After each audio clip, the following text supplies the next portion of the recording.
London, Christmas Day 1872. While families throughout the great metropolis gathered to celebrate the holy day with feasting and merriment, a grim discovery was being made in a modest lodging house in Great Coram Street, a discovery that would shock Victorian society and create a mystery that remains unsolved to this day. Chapter 1. A Christmas Morning. Discovery. The clock had just struck midday when Mrs. Harriet Wright Land, lady of number 12 Great Coram Street, Bloomsbury, approached the door of her lodger's room with growing concern. Miss Harriet Buswell, a dancer at the Alhambra Theatre, had not been seen since returning late on Christmas Eve with a gentleman companion. Now, with repeated knocks going unanswered, Mrs. Wright's concern had turned to dread. Miss Buswell, are you quite well? Please answer, called Mrs. Wright. When no response came, Mrs.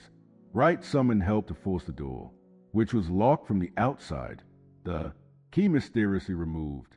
As the wood splintered and the door swung open, the scene that greeted them would haunt their dreams for years to come. God, save us! Murder! Murder in my house! Cried Mrs. Wright. Sprawled across the blood-soaked bed lay the body of Harriet Buswell, her throat cut so savagely that the blade had reached the bone. On her forehead, the imprint of her hand was visible, the unmistakable sign of someone who had held her down during the fatal attack.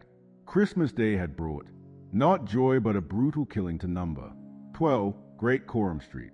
Chapter 2. The dancer's life. Who was Harriet Buswell, the victim of this Christmas tragedy? Born approximately 1845 in the Fenland town of Wisbech, Cambridge, she had arrived in London like so many young women before her, seeking fortune and opportunity in the vast metropolis. By the time of her death at approximately 27 years of age, she'd established herself as a ballet dancer at the opulent Alhambra Theatre in Leicester Square, where she performed under the stage names Clara Burton or Clara Bruton. But the glamour of the theatre masked a life of financial precarity. The night before her murder, Buswell had borrowed a shilling from a fellow lodger before venturing out. She was behind on her rent to Mrs. Wright, a fact remedied only hours before her death when she returned to pay the 9 shillings owed with a half sovereign. And there was another responsibility weighing upon Harriet's shoulders, one not widely discussed in polite society. Poor Harriet, she works twice as hard as any of us. She has the little one to think of, you see, remarked a fellow dancer. Indeed, Buswell was mother to an 8-year-old daughter named Kate, born around 1864. The child's existence placed additional financial burden upon the young dancer, leading her, like many performers of the era, to supplement her theatrical income through occasional prostitution, a fact that would influence both the investigation of her murder and public reaction to it. Chapter 3. The Fallen Women of Victorian London. To understand Harriet Buswell's life and death, one must understand the rigid moral structure of Victorian London. The doctrine of separate spheres positioned respectable women as the moral guardians of the home while men navigated the public realm of business and politics. A woman who ventured beyond these bounds, particularly one who engaged in what Victorians euphemistically termed the social evil, faced ostracism and danger. The economic reality for women like Buswell was stark. While official records documented approximately 8,600 prostitutes in London, historians suggest a true number approached 80,000 for many working-class women, particularly those in the theatrical profession. Occasional prostitution represented not moral failing, but economic necessity. These unfortunate women are victims twice over, first of circumstance, and then of society's cruel judgment. Their deaths, when they occur, are too often met with indifference from those who should protect them, observed one social reformer of the era.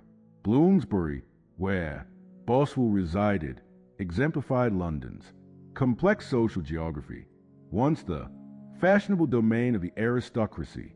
By the 1870s, it had become more socially diverse. Great Coram Street housed modest lodging houses like Number 12, where performers, clerks, and those of precarious means could secure accommodation if they could afford the rent. Chapter 4. Christmas Eve, 1872. The final day of Harriet Buswell's life can be reconstructed with remarkable precision through witness testimonies. At approximately 10 o'clock on Christmas Eve, having borrowed that shilling, she departed her lodgings at 12 Great Coram Street and made her way to the Alhambra Theatre. There, amid the glittering chandeliers and velvet draperies, Buswell encountered a gentleman, described by witnesses as appearing like a foreigner with a distinctive German accent. His identity would become the central question of the subsequent investigation. Later that evening, Buswell and the German-speaking gentleman dined together at the Cavour restaurant, where waiter William Stalker would later recall serving them. As the evening progressed, the pair boarded an omnibus from Piccadilly Circus toward Bloomsbury, sharing the journey with a barmaid from the Alhambra, who would later become a crucial witness. Before returning to Great Korean Street, the couple stopped at George Fleck's grocery shop to purchase fruit and nuts, perhaps simple refreshments, or more ominously provisioned for a night that the German man had already decided would end in bloodshed. Yes, I remember them clearly. The lady was familiar to me as a customer. The gentleman was a foreigner to my eyes, German-like in his bearing and speech. He seemed educated, respectable even. They purchased apples and nuts, cheerful as any Christmas couple, recalled George Fleck. At approximately midnight, Buswell returned to her lodgings with the German man. Mrs. Wright was still awake and witnessed their arrival. Shortly thereafter, Boswell paid her outstanding rent of 9 shillings with a half sovereign, a transaction that would later raise questions about robbery as a motive given the presence of money shortly before her death. She seemed in good spirits, not distressed in any way. The gentleman was well-dressed, respectable appearing. I had no cause for concern. God help me, no cause at all. Mrs. Wright would later testify. What transpired behind the closed door of Harriet Buswell's room in the following hours has been lost to history, but at approximately 6:30 on Christmas morning, the German man was heard leaving the lodging house. By then, Harriet Buswell lay dead, her life extinguished in an act of savage violence. Chapter 5. The scene of death, the crime scene that greeted investigators on Christmas Day presented a grotesque tableau that contrasted brutally with the day's festivities. The bed, as the Times would later report, exhibited a dreadful appearance, splattered with the victim's blood. Buswell's throat had been cut with such violence that the blade had reached the bone, a wound that would later draw macabre comparisons to the Jack the Ripper murders that would terrorize London 16 years later. The violence of the attack indicates tremendous rage or calculated brutality. The hand impression on the victim's forehead suggests she was held down during the attack. Death would have been mercifully swift, though preceded by moments of unimaginable terror, noted the police surgeon. Among the most intriguing pieces of evidence was a partially eaten apple found at the scene. In a remarkable early application of forensic technique, investigators made a cast of the bite marks, noting they did not match Buswell's teeth. This primitive attempt at what would later be called forensic odontology represented a fascinating glimpse into the birth of modern criminal investigation, though it proved of limited value at the time. Bloodstained towels and handkerchiefs scattered about The room spoke of either an attempt to clean the scene or the killer's efforts to clean himself before departing. The door had been locked from the outside and the key removed. A deliberate action suggesting premeditation rather than a crime of passion. Several items appeared to be missing, including jewelry and a pawn ticket, pointing to possible robbery. Yet, the half-sovereign Buswell had used to pay her rent indicated she possessed money shortly before her death, complicating this theory and deepening the mystery. Chapter 6. The hunt begins. Superintendent Thompson of E Division of the Metropolitan Police led the investigation, which quickly captured public attention. The Times reported on the supposed murder at Great Coram Street on December 26, just one day after the discovery of the body in an era before fingerprinting, DNA analysis, or even basic forensic pathology. The investigation relied heavily on witness testimony to identify the mysterious German man last seen with Harriet Buswell.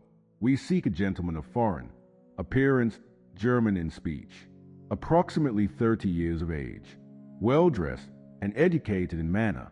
Anyone with information regarding this individual's whereabouts on Christmas Eve is urged to come forward, announced Superintendent Thompson.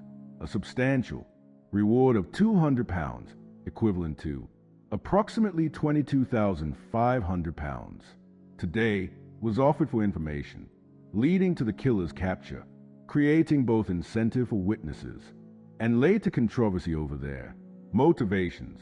The investigation produced a parade of witnesses, each contributing crucial details to the emerging portrait of Buswell's final hours and her mysterious companion. George Fleck, the greengrocer, vividly recalled selling fruit to the couple. A waiter at the Cave restaurant remembered serving them dinner. A barmaid from the Alhambra Theatre recounted sharing an omnibus ride with Buswell and the German man. And Mrs. Wright, the landlady, had observed their return to the lodging house. Each description pointed to a man of foreign origin, well-dressed and German-speaking, a description that would soon lead investigators to an unexpected suspect. Chapter 7. The Wangerland Connection.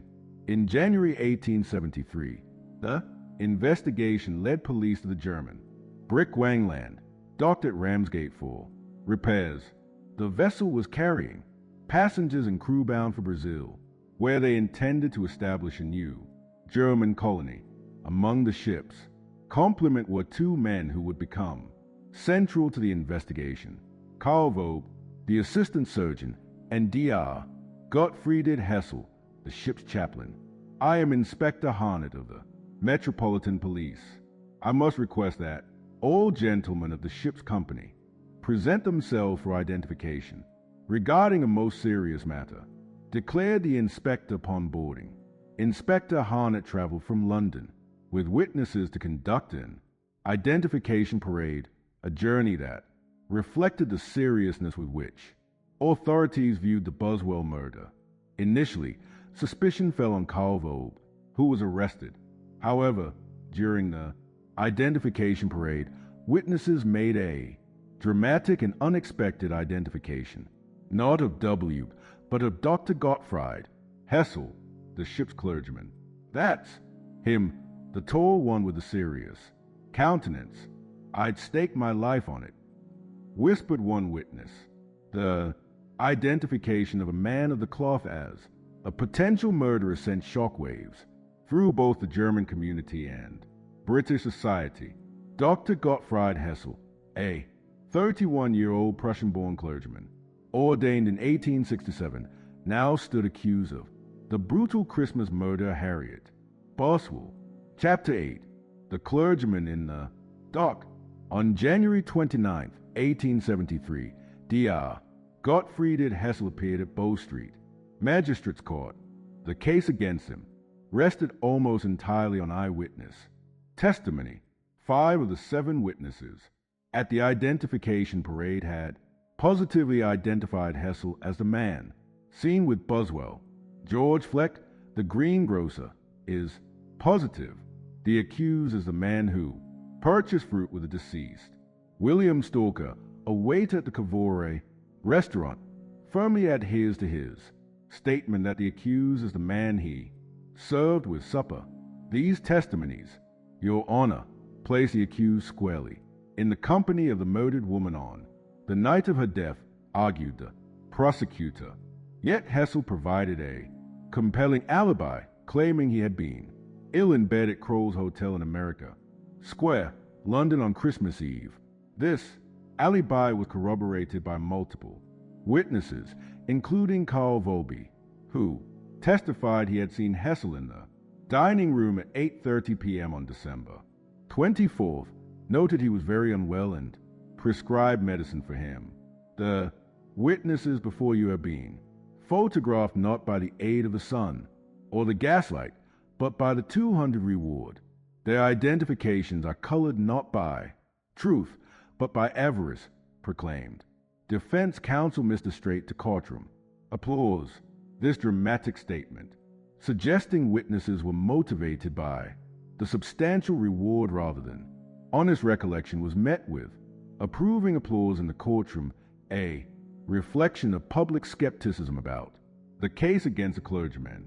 The evidence against Hessel included claims from Jane Summers, a housekeeper at the Royal Hotel in Ramsgate, who stated that when Hessel returned from London after Christmas, he had asked for turpentine to clean his clothes and had sent badly blood-stained handkerchiefs to the laundry. However, this evidence was ultimately deemed insufficient. Having weighed the evidence presented, I find it insufficient to commit the accused for trial. Dr. Gottfried Hessel is hereby discharged without suspicion, ruled Magistrate James Vaughan. On January 29, 1873, Hessel was released. The case against him collapsed.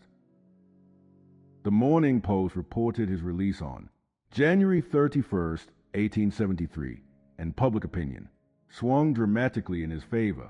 A public subscription raised a remarkable sum of £1,225 for Dr. Hessel, including £30 from Queen Victoria herself. He even received a letter of apology from Prime Minister Gladstone.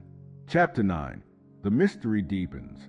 The case seemed closed, at least as far as Dr. Hessel was concerned, but the true identity of Harriet Buswell's murderer remained elusive.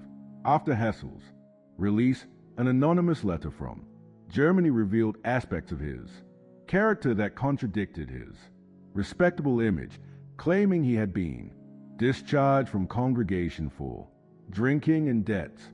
This revelation came too late to affect the legal proceedings, but cast a shadow over the outpouring of public sympathy.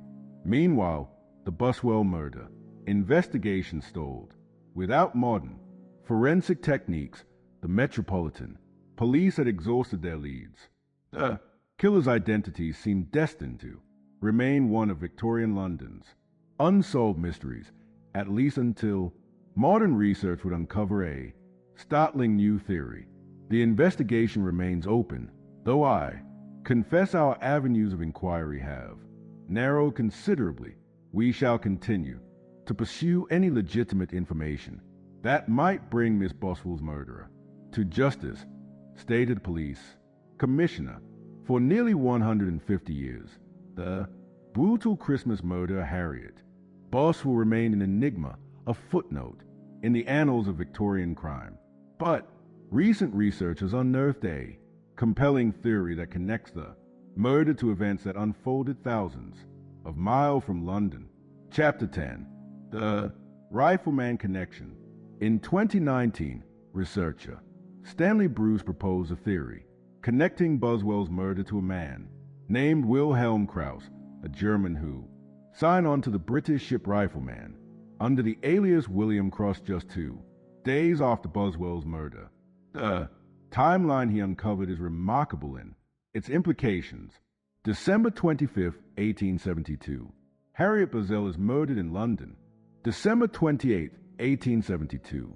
Ship rifleman departs London for Sydney, with Wilhelm Krauss, alias William Cross, as Stewart read the researcher from his notes. This timing alone raises suspicion. A German man departing England hurriedly in the immediate aftermath of a murder committed by a German-speaking Iceland.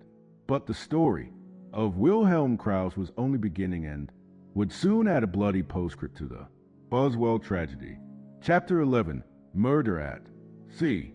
On March 16, 1873, less than 3 months after Harriet Buswell's murder, and while the rifleman was at sea bound for Australia, Wilhelm Krauss committed another brutal crime, the murder of Captain James Rash Longmuir aboard the vessel. The circumstances reveal Krauss's violent tendencies and cunning disposition. Before killing the captain, Krauss had attempted to poison the entire crew by mixing narcotic poison in the cabin food and grog. The judge at his later trial would describe a cunningly devised plan to obtain possession of the ship, noting the 7 other cords found on the same night ready to your hand in your own pantry, the revolvers and dagger found upon you, the long iron bolt with which you attacked the chief officer, Wilhelm Krauss. You have been found guilty of the murder of Captain James Ryak Longmuir. You shall be taken from this place to the place from whence you came, and then to a place of execution, and there be hanged by the neck until you are dead, and may God have mercy on your soul, pronounced a Sydney judge. On July 1st, 1873, Bill Krauss was hanged at Darlinghurst Jail for Captain Longmuir's murder just over 6 months after the Buswell murder in London. If Bruce's theory is correct, then Harriet Buswell's killer did face justice, though for a different crime committed thousands of miles from the scene of his first murder. Bruce suggests that the bite mark evidence from the apple found at Boswell's murder scene could potentially be compared to Krauss's dental records as he was buried in Australia after his execution. Unfortunately, this forensic comparison has never been conducted, leaving the theory compelling but unconfirmed. Chapter 12, Echoes in Time. Today, Great Carrorum Street in Bloomsbury bears little outward trace of the bloody Christmas drama of 1872. The Victorian world that shaped Harriet Buswell's life and death has vanished. The gas lamps replaced by electric lights, the horse-drawn omnibuses by automobiles. Yet, the echoes of a story reveal truths about Victorian society that resonate through time. The murder of Harriet Buswell illuminates the vulnerable position of working-class women in Victorian England, particularly those who, like Boswell, existed in the precarious space between respectability and the shadows. As both a theater performer and occasional prostitute, she inhabited a world where violence against fallen women often met with public indifference. The Buswell case demonstrates how class, gender, and notions of respectability influenced both police investigations and public reactions to violent crime. The outpouring of support for Dr. Hessel, a respected professional, contrasts sharply with a limited public concern for Buswell herself, notes a modern historian. If Stanley Bruce's theory connecting Wilhelm Krauss to Buswell's murder is correct, the case represents a remarkable historical connection between a Christmas murder in London and a shipboard killing months later. The fact that this connection remained undiscovered for nearly 150 years speaks to both the limitations of Victorian-era international police communication and the enduring mystery of historical, unsolved crimes. For Harriet Buswell, theater performer, mother, and murder victim, justice may have been served indirectly through Krauss's execution, though her name remains officially among London's unsolved murder cases. Story deserved to be remembered not just as a sensational crime, but as a reflection of the society in which she lived and died, a society whose shadows and inequities still cast their influence on our own Christmas in London, 1872. While families throughout the metropolis celebrated the holy day, Harriet Buswell's life ended in violence. Over 150 years later, her story continues to fascinate and disturb. A Victorian mystery whose final solution may have been found not in London's courts, but on the far side of the world, beneath the gallows of a Sydney jail. If you like this story, remember to subscribe for more Victorian mysteries and true crime cases that continue to captivate us across the centuries.